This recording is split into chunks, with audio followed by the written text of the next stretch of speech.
É interessante isso, porque diante de uma crise foi que Davi enfrentou Golias. Ele agiu. Quando olhou o povo de Israel só reclamando, só murmurando, só se lamentando, se alguém tem que fazer alguma coisa, ninguém vai enfrentar esse homem, então eu vou, em nome do Senhor dos Exércitos. E enfrentou.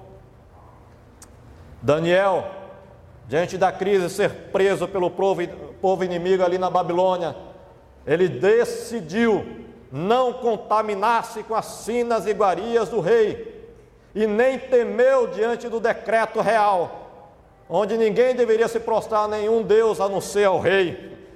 Ele: estou fora dessa, vou continuar orando e buscando a Deus como eu sempre fiz. Daniel agiu diante da crise, mesmo enfrentando a cova dos leões. Você tem agido? José, diante da sua crise, quando foi vendido como escravo pelos seus próprios irmãos, e estava ali na casa do oficial de Faraó chamado Potifar, ele não cedeu ao assédio da esposa de Potifar, ele agiu, fugiu daquela mulher, daquela praga. Não cedeu. Ele não ficou simplesmente murmurando, a mulher tirando a roupa dele, ele: ah, Senhor, porque o Senhor permitiu que eu estivesse aqui? Ele saiu correndo, agiu. Esse é o problema, muita gente que cai às vezes nesse pecado. Às vezes só fica contemplando, murmurando, orando e não age. Tem que agir. Sai fora. Então José agiu. Qual é a sua crise? Qual é a sua crise? Você tem orado a Deus, tem buscado orientação no Senhor, na sua palavra, na Bíblia Sagrada? Tem feito isso? Joia! E agora, o que você precisa fazer diante da sua crise? Qual atitude, qual ação você tem que tomar? Se mexa, faça algo, não fique só murmurando e lamentando. Deus disse: o povo tem que marchar, Moisés, e você tem que levantar esse bordão, esse cajado aí que eu te dei. Deus permite crise nas nossas vidas para que saiamos da nossa zona de conforto e da nossa inércia, muitas vezes. E assim, tomemos a decisão de marchar, tomemos a decisão de irmos na direção correta, de fazermos aquilo que é preciso ser feito. Precisamos marchar. Porém, devemos ter sempre o cuidado de, nas nossas ações, decisões, nossa atitude, nós venhamos a agir conforme a vontade de Deus, conforme os princípios da palavra de Deus, para não usarmos da crise como um pretexto para a nossa carnalidade, para agirmos segundo a vontade, aquela que não é a vontade de Deus. Muito cuidado com isso. Ore, busque a Deus, mas haja conforme a vontade de Deus, não conforme a sua própria vontade. Se a sua vontade coincidir com a vontade de Deus, amém. Caso contrário, abra mão da sua vontade e siga a vontade de Deus. Então a crise exige uma ação. Segunda lição que eu quero tirar, queridos, para nossas vidas, é que a crise gera oportunidades. Você sabia disso? Que a crise gera oportunidades. E como eu disse, muitas vezes, na maioria das vezes, só fica olhando o lado ruim, o lado negativo da crise, em vez de olhar, procurar as oportunidades que a crise pode gerar para as nossas vidas. Então, observemos isso. O teólogo e escritor Leonardo Boff, ele disse o seguinte: a crise representa purificação e oportunidade de crescimento. A crise representa purificação e oportunidade de crescimento. Tem usado as crises na sua vida para crescer, para aprender, para evoluir, para pensar melhor? Amadureça com a crise, não fica apenas reclamando, murmurando. A crise que o povo de Israel enfrentou aqui em Êxodo, capítulo 14, foi uma oportunidade para o povo contemplar mais uma vez o milagre de Deus. Foi uma oportunidade para o povo contemplar Deus abrindo o mar vermelho. Que privilégio! Que oportunidade! Você não queria estar lá nesse momento? Fala a verdade. Eu não queria, na verdade, estar sendo perseguido pelo exército de Faraó, mas queria contemplar o mar vermelho sendo aberto. Que maravilha! É o poder de Deus sendo manifesto ali naquele momento de crise do povo.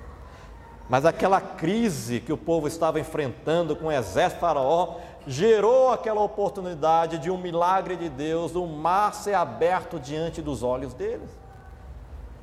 Eles poderiam contar aquilo para as suas gerações, como fizeram de fato. Nós vimos o poder de Deus. Faraó, que era o mais temido da época, o império mais poderoso da época, era o Império Egípcio. E Faraó nunca pôde abrir o Mar Vermelho, e nem outro tipo de mar, ou rio, e pôde contemplar isso também.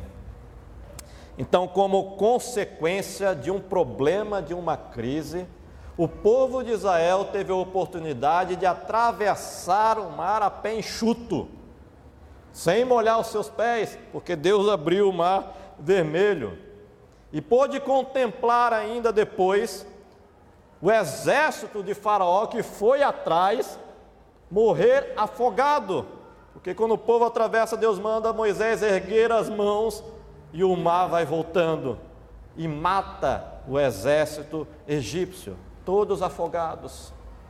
A mão poderosa de Deus.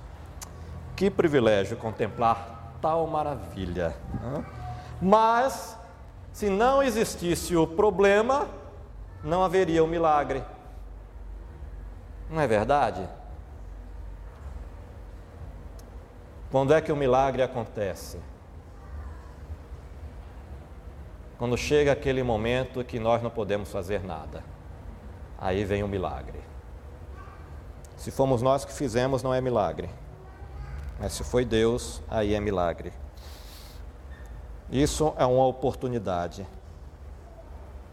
Foi pelo fato de José ter sido vendido como escravo por seus irmãos que ele chegou a ser o segundo homem mais importante do Egito.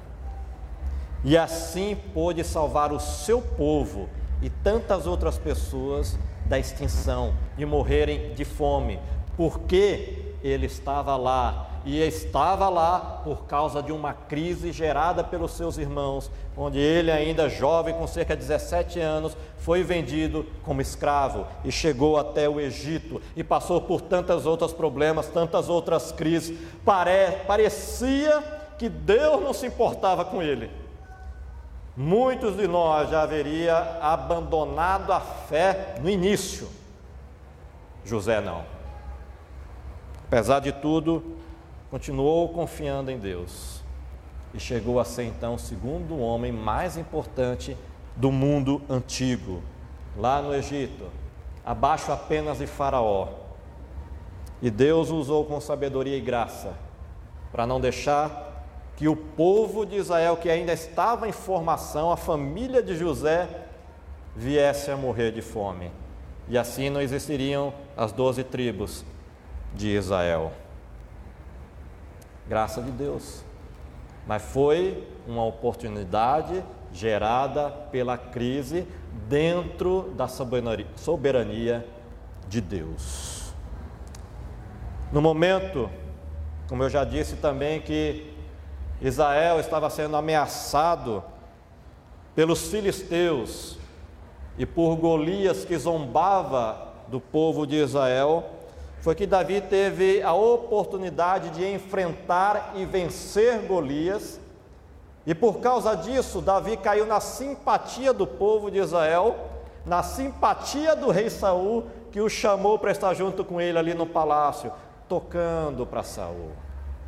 E depois ele saindo, enfrentando os exércitos inimigos de Israel, em nome do rei também, em nome de Israel, e cada vez mais caindo na graça do povo. Até que depois de enfrentar muitas crises, ele veio ser rei de Israel, em lugar de Saul. Mas todas as crises enfrentadas por Davi serviram para amadurecê-lo até o ponto que ele pudesse chegar a ser rei de Israel. Mas teve que ter a crise aí. Foi dentro também, queridos, da barriga de um peixe, quem diria, que o profeta Jonas entendeu que não vale a pena desobedecer a Deus. Não vale a pena, isso é besteira, desobedecer a Deus. E ele então mudou de ideia, resolveu então obedecer ao Senhor. Deus manda o peixe vomitar então Jonatas, e ele, em obediência a Deus, vai até a cidade de Nínive pregar então a palavra do Senhor. E teve a oportunidade de ver um povo se humilhando na presença de Deus por causa da sua pregação. Um povo ímpio se arrependendo e clamando pelas misericórdias de Deus. O próprio rei se humilhando, vestindo pano de saco, rasgando as suas vestes, colocando cinza na sua cabeça e mandando o povo fazer isso. Um povo ímpio, terrível que eram os ninivitas, inimigos históricos de Israel. E o povo clama pela misericórdia de Deus, por causa da pregação de um homem, profeta Jonas. Por mais que ele não ficou muito contente com aquilo lá depois. Ele queria que o povo de Nínive fosse extinto mesmo, destruído por Deus. Mas aconteceu isso por causa de uma crise que ele viveu, uma crise no ventre do peixe. Eu espero que você não precise ser engolido por um grande peixe para poder entender que não vale a pena desobedecer a Deus. A perseguição, queridos, enfrentada pela igreja primitiva, essa crise pela qual ela enfrentou, sendo perseguida pelos judeus, pelo Império Romano, serviu e gerou uma oportunidade para que a igreja se espalhasse e levasse o evangelho poderoso e transformador do Senhor Jesus pelos cantos mais remotos do mundo antigo. O evangelho chegou a muitos locais, a muitas pessoas, por causa da perseguição da igreja, porque se não fosse a perseguição, a igreja não sairia de Jerusalém. Deus, em sua soberania, usou a perseguição para o povo: sai e prega meu evangelho, prega a minha palavra. E várias pessoas vieram à conversão por causa disso.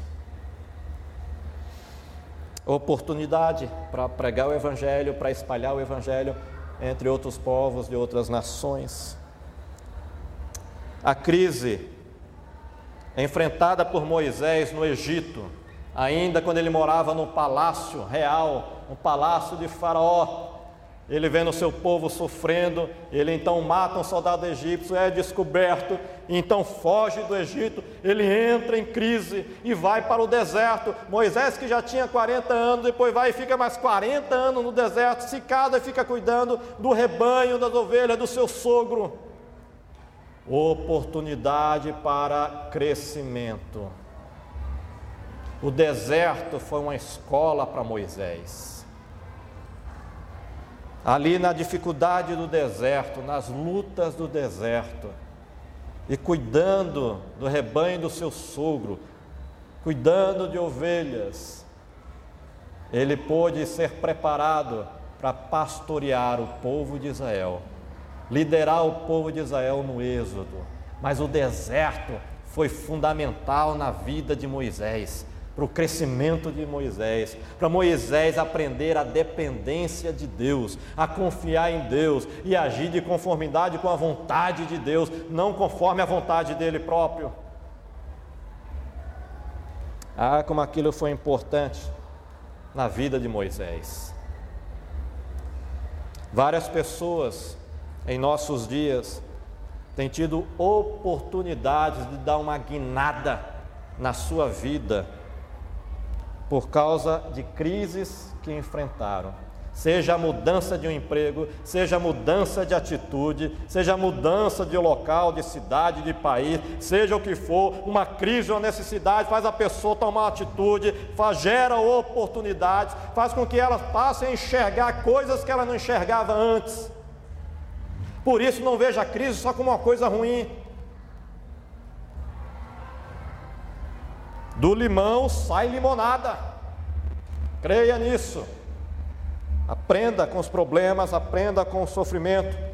Quais oportunidades que a crise pode estar gerando na sua vida? Observe isso. Ore a Deus, Senhor, mostra. O Senhor quer me ensinar alguma coisa. O Senhor quer me conduzir em alguma direção. Mostra-me através dessa crise o que eu devo aprender. E você assim amadurece.